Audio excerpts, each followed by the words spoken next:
Well, I don't know if you know this or not by now. And I saw that post from Angel Reese or what I thought was Angel Reese or whatever I got told was Angel Reese about the white girl didn't want any of the fade or something like that. I thought it had to be a mistake. Somebody asked me about it and I said, no, surely to God she would not have even Angel Reese surely realizes not to repost something like that, right? Imagine it's suddenly acceptable to provoke your fiercest rival. But the moment the tables turn, you cry foul. That's exactly the storm Angel Reese is caught in now. When Reese hit repost on a clip mocking Caitlin Clark for choosing maturity over drama, she didn't just stir the pot, she ignited an explosion. And the league's reaction? Deafening silence, no condemnation, no outrage, just raw hypocrisy and uneasy quiet. Welcome to today's WNBA, where every misstep is magnified, yet sly insults slip by untouched, especially when aimed at the league's one true superstar. Well, I guess I was wrong. I guess she did. And so now that I'm really starting to look into this, I'm like, God, not only is this real, but you've got media members that actually do try to hold the WNBA like to some kind of responsibility. They're talking about there's no room for hate, this and that and the other one.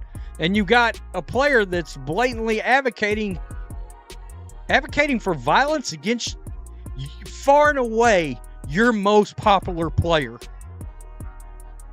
All right, and bringing race into the situation. Brace yourself. We're stepping into the fiercest storm the WNBA has ever seen.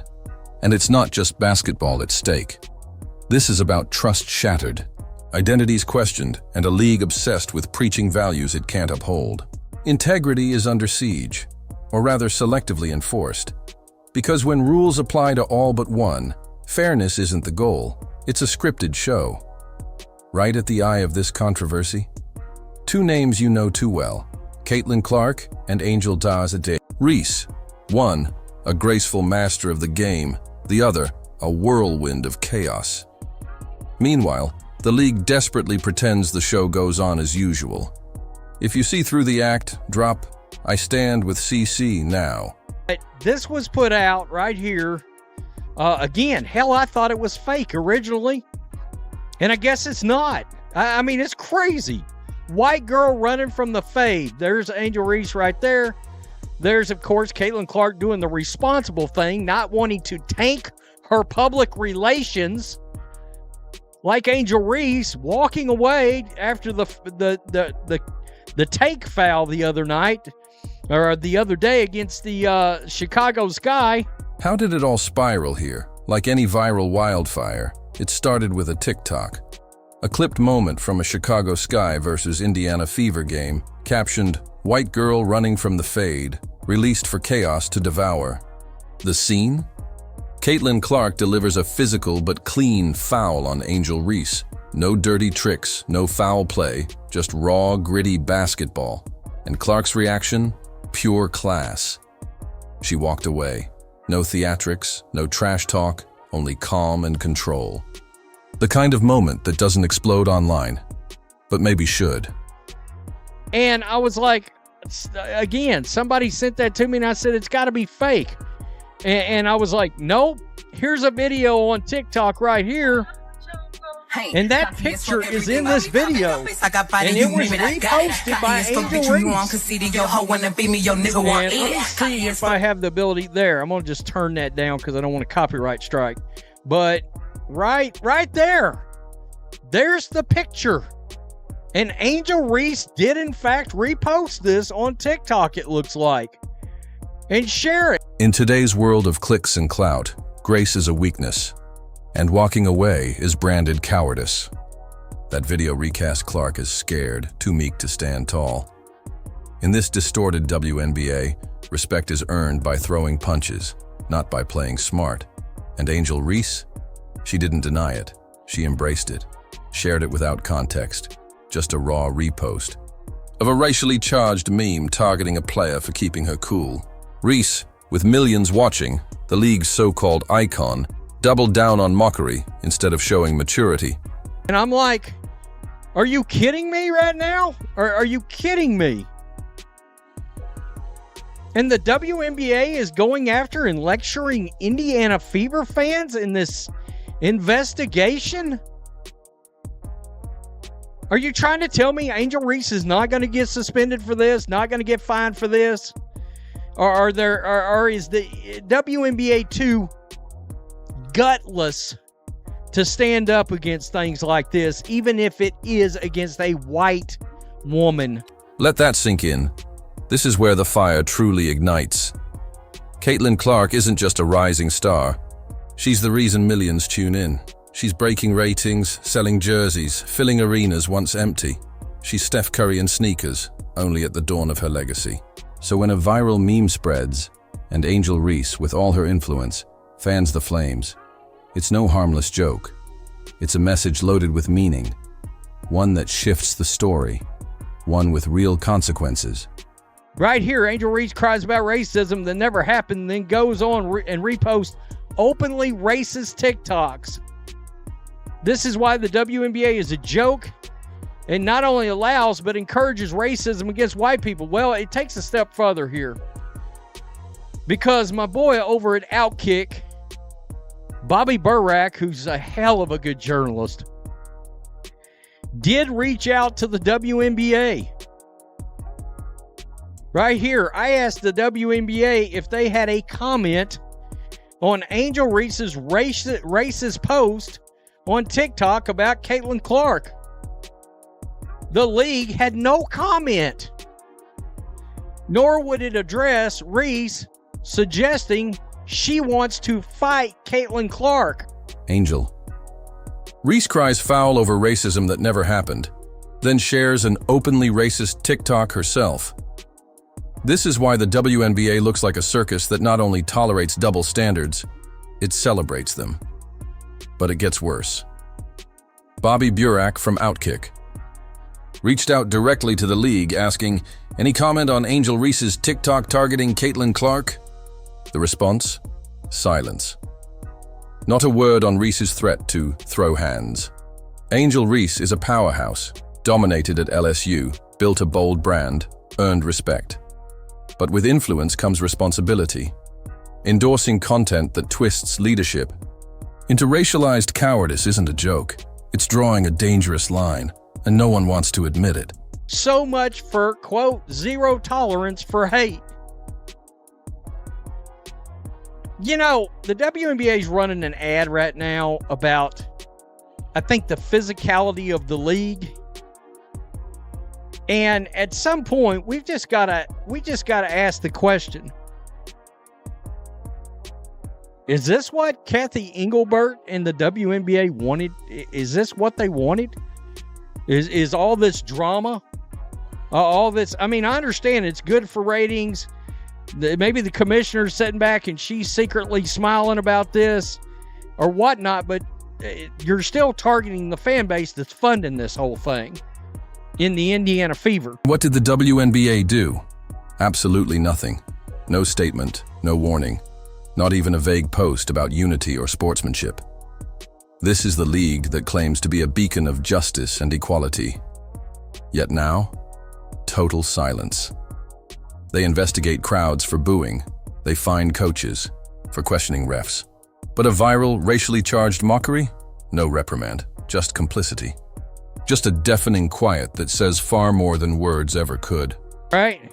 They're the ones grabbing the ratings. They're the ones paying up for the tickets, even on the road. And I've got to wonder, are you going to start seeing more empty seats even at Caitlin Clark games? Because I can tell you this, just from what I can gauge, a lot of Fever fans are already sort of fed up. All right, they're already sort of fed up. And you could hear it from the crowd. Flip the scenario. Imagine if Caitlin Clark had shared a TikTok titled, "Black Girl Can't Handle the Smoke." Picture the uproar. DEFCON 1 status. Every ESPN panel would break it down nonstop. Brands would pull endorsements overnight. The WNBA would scramble with urgent press conferences on diversity and accountability. And honestly, they'd be justified. Because racism, no matter the target, isn't bold or edgy. It's straight-up hate, not empowerment, but prejudice. The crowd said that I guess Kathy Engelbert came over and lectured the crowd prior to the game the other day. How about at Kathy Engelbert? Does she have any comment? If the at WNBA wants to be taken seriously, we should have transparency on these types of issues. But flip the script and the victim's white. Suddenly outrage vanishes. Enter the excuses, context, culture, empowerment, all twisted to excuse behavior that would end careers if reversed. The truth? Racism is racism. Mocking someone's race, whether meme, joke, or clapback, is cruelty disguised as justice, especially when it targets Caitlin Clark, who refuses to retaliate. No podcast digs, no online shade, just letting her basketball speak. That grace, that silence, that calm, it terrifies the chaos seekers. The WNBA is officially having their Jussie Smollett Bubba Wallace hoax situation right here, right now. You're watching it.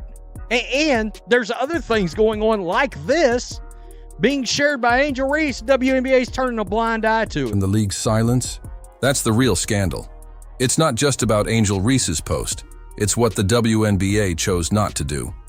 That quiet tells everyone. Standards flex, rules select, and justice depends on who you are. A league preaching fairness but ignoring. Bias stops leading and starts enabling. The only thing holding this league together. The fans, especially Indiana Fever's loyal base, filling arenas, chanting Clark's name like a battle cry. And what do they get? Lectures from Commissioner Kathy Engelbert. Not about actions, but tone. Because in the WNBA, thank you means telling your most devoted fans to cool it. Do they not realize, look, if you want to be taken as number one, if you want to keep all these new fans around, and you want to be treated like a real sports league, you've got to start taking things like this seriously and quit worrying about going after somebody because they made a crack about Brittany Griner being arrested in Russia. Sports fans are going to go after Brittany Griner over that. They're going to heckle her over that. I heard that yesterday and was like, are you kidding me? Fact, Brittany Griner got arrested in Russia for cannabis oil, which is illegal in Russia. You expect sports fans to not literally heckle her with that during a game? Have you ever been to a Raiders game, an Eagles game? You got to be kidding. Here's the kicker. Fans got publicly scolded amid an investigation sparked by a seemingly baseless racism claim. A few boos and glances turned into a full-on witch hunt. Meanwhile, Reese posts racially charged TikToks with zero formal warning. No fancy PR needed to see how damaging that looks. No coaching required to feel insulted as a fan paying to watch the game. Keep this double standard alive, and soon even Caitlin Clark's games will have empty seats. Loyalty evaporates fast when fans feel disrespected. Somebody, NBA Centel, which is a parody site, a satire site, shared a fake post about the WNBA banning booing. All right. At first glance, I saw it and was like, well, I can't believe it took them this long. And then I saw who posted it and was like, okay, good. But that just tells you it got a lot of people. That post, a lot of people thought it was real because at this point, we're expecting the WNBA to literally do something absurd like ban booing in a sports league. Things got so absurd, a parody page joked that the WNBA might ban boos. It was satire, but thousands bought it. Not because they're clueless, but because it sounds exactly like something the WNBA might actually do. That's the problem. When your league's decisions are so bizarre, satire feels believable. You've lost control of your image. Fans can't tell if they're at a basketball game or watching a sketch comedy. When the crowd laughs at you instead of with you, you're not running a league. You're the punchline of a bad joke. and jokes don't sell tickets. Adam Silver, where are you? And we're turning into Scooby-Doo with you. Where are you exactly? Because it seems to me like the NBA and Adam Silver should get involved here and be like, you do realize we've got Michael Jordan in the house right now? Let's get real. The WNBA keeps dodging the business side. Social media outrage loops might dominate headlines, but sponsors don't play that game. They don't want their brands linked to constant drama. TV networks get cold feet when broadcasts end in PR messes. Merch partners won't back a league that enforces rules unevenly. Each silent pass on accountability screams, "We can't be trusted." Enough sponsors buying that story, and growth stalls. No viral TikTok can save a sinking ship. And here's the kicker. NBA Commissioner Adam Silver oversees this chaos. The WNBA isn't just their problem. It's a basketball-wide branding nightmare threatening Silver's legacy. If he doesn't act now, when will he? After the next public meltdown? When sponsors walk and fans vanish? The time was yesterday. The next best time is now. She brought all those fans in. What are you doing? Question mark. If you mess this up for these NBA owners that own these teams, and you mess this up with the media rights deal and all this other stuff, and our advertise, if you mess this up, Engelbert, you're out. You're fired. Caitlin Clark didn't just bring shots. She brought a tidal wave of new fans, many first-timers to women's hoops. Now those fans watch the league unravel, watching their star take hard. Fouls get mocked, racially targeted, and gaslit, while the WNBA shrugs and lectures fans instead. If that's the product you're selling, don't act shocked when ratings crash. WNBA, stop trying to straddle both sides. You can't preach zero tolerance for hate then hand out free passes when your stars cross lines. You can't preach values and vanish when tested. You can't punish fans and ignore players. It's time to decide, real pro league or activism club selling court time as culture. Choose now. Stand with Caitlin, drop I stand with CC below. And hey, subscribe and hit the bell for more.